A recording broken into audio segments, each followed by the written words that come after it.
Kasama natin ngayon ang isa sa mga pinaka-in-demand na writers ng rom-com sa ating local movie industry ngayon. Love story mo at love story ko na isulat na niya. Gusto nating malaman, saan ba nga natin mahahanap ang forever? Love you, Dams. Ako ang magiging pinakamasayang Ethan sa buong mundo if you say yes to me. Yes.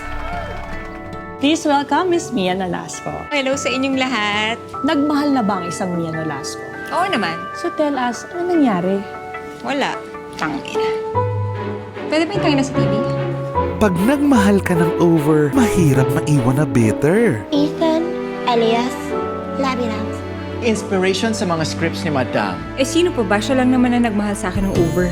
Eh, minahal mo rin naman siya ng sobra, di ba? Kung hindi kayo meant to be, huwag niyo pilitin. Goodbye, move on, let go, ganun. What if bigla siyang dumating? Sa kanyang pagbabalik, Mars, nandito ka lang. Mars! Oh my gosh!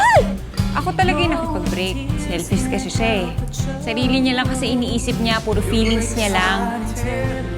pag-ibig ba ay better? Balita ko, may nagbabalik from the past. Open your heart again. Tignan mo ko. May love life. Pag mahal mo ang isang tao, hahamakin mo ang lahat.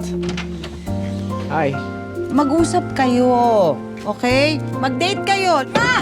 Thanks, Okay tita. na, anak. Pakibukas to, ma! Kalak na. Happy ka? Sa script ko? Yes. Sa script o sa buhay mo?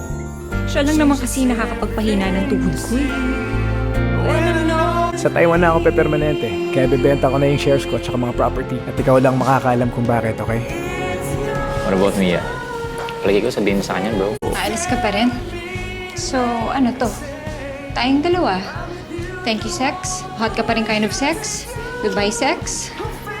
Uy, may feelings ako sa'yo. Ano ka ba? Mia. Pasensya ka na, hindi ako sanay sa ng one-night stand. Okay, sandali. Kapag paulit-ulit ang sakit, maniniwala ka pa ba sa forever? Ang feelings, kadalasan, gulatan yan. You don't have all the time in the world. Walang forever. Directed by Dan Villegas.